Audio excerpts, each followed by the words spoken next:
Glenmore Hines, in charge of the operations portfolio, and to Mr. Hines' left is DCP Charles Scarlett, the Inspector General of the Jamaica Constabulary Force.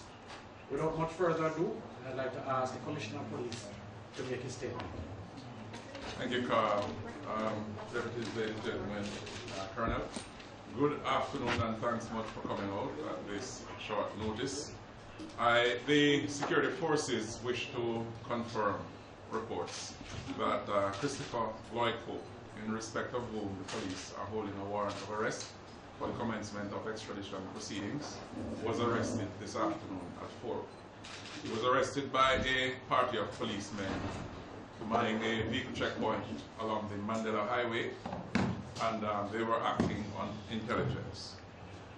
Cook is being held now in a secure facility, and the security forces are taking every step possible to assure his safety and well-being while he's in our custody. The legal proceedings will commence immediately once we are able to settle on the issue of legal representation and to reach an agreement with the Director of Public Prosecutions on where the hearings will be held, a court date will be set, and we anticipate that we can achieve that within 48 hours. The security threat level for members of the Jamaica Constabulary Force, the security forces, actually has been raised to the level that they were on the 23rd of May this year. This means that our members have been alerted to the possibility of attack on their persons, or patrols on the road, and our facilities. And we're urging members to raise their level of anticipation and alertness and remain professional whilst executing their duties. The circumstances of Christopher Cook's arrest today will be the subject of investigations at the very highest level. And in this regard, we are appealing to the Reverend Al Miller to make contacts with the police because we have an interest in interviewing him.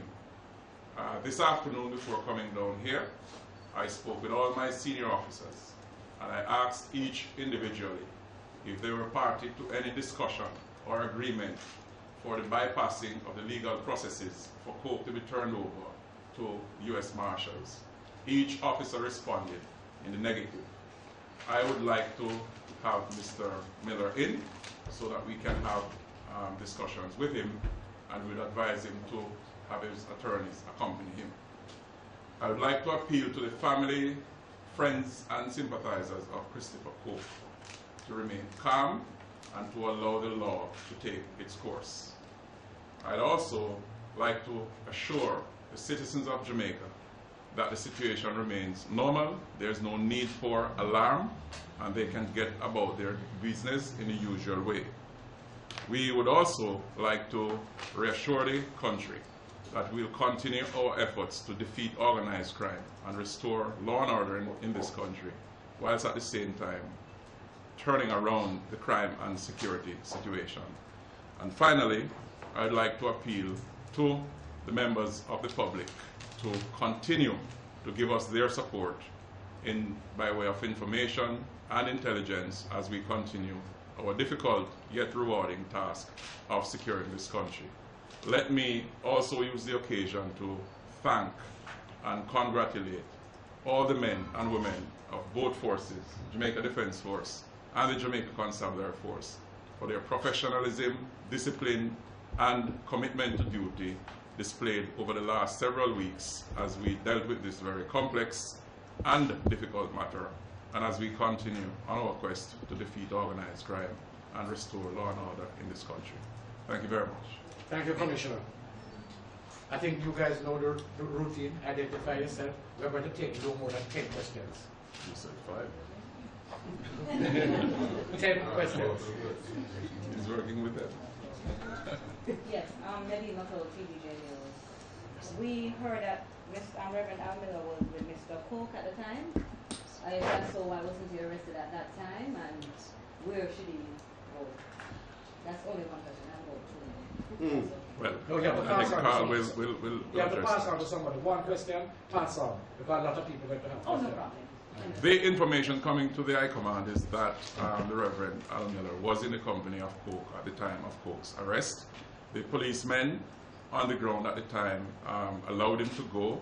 I'm investigating the reason why that was done. However, from our standpoint, we believe that he needs to come in and speak with us because there are some questions that he needs to answer. Where? He can turn himself into any police station. A release was sent out earlier, inviting a gentleman along with legal counsel to turn himself into any police station. Mr. Hall.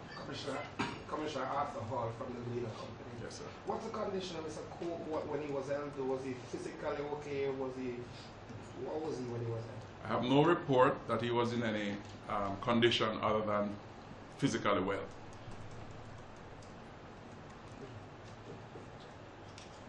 Any other questions? Commissioner, can I get a mic? Yes, Commissioner, my information. Can you please introduce yourself? I'm Carol Walker from the only newspaper in Jamaica. I'd like to find out, sir, if you can confirm that Mr. Coke was being transported from this morning and his car that he was held in was being escorted by, should I say, gunmen. Can you confirm that, sir, that Mr. Miller was in his company for most of the day and the car that he was being driven in was being escorted and surrounded by gunmen on both sides? And you, the police, had information of this and were following this lead. What I can say to you is that the circumstances of Coke's arrest is the subject of an investigation. When we've completed those investigations, we'll make public the findings. Oh, Yes, sir.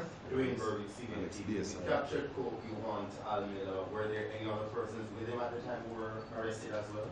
All of those are being addressed in the investigation that I mentioned earlier on.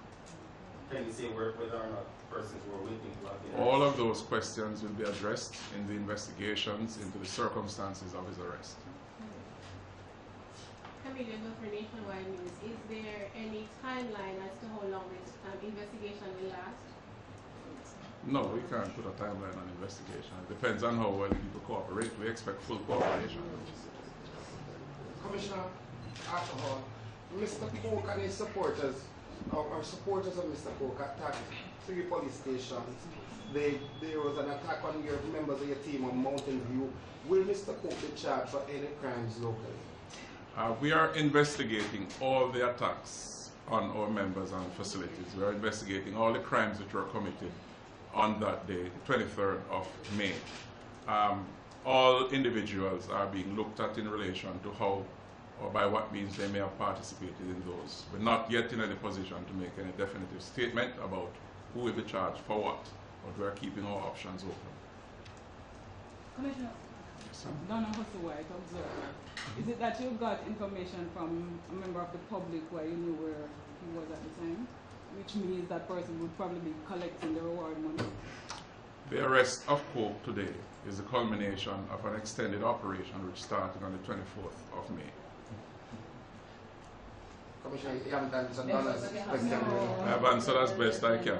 Is the reward for Coke being paid out? I have answered as best I can. No. Anthony Foster, AFB. Is there any truth to the fact that the Reverend Al Miller phone was stopped?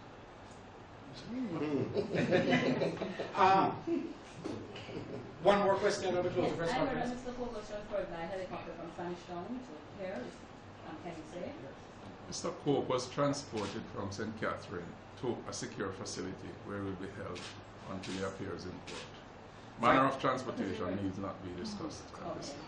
Thank you very much for coming, ladies and gentlemen. Your quick response is, we are grateful for your quick response. Thank you very much. Let's tease you up some more.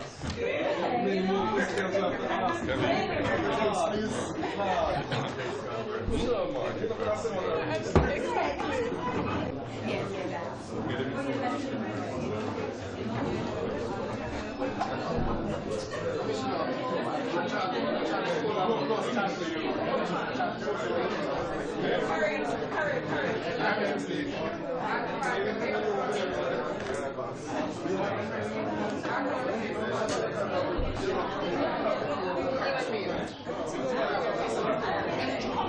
No,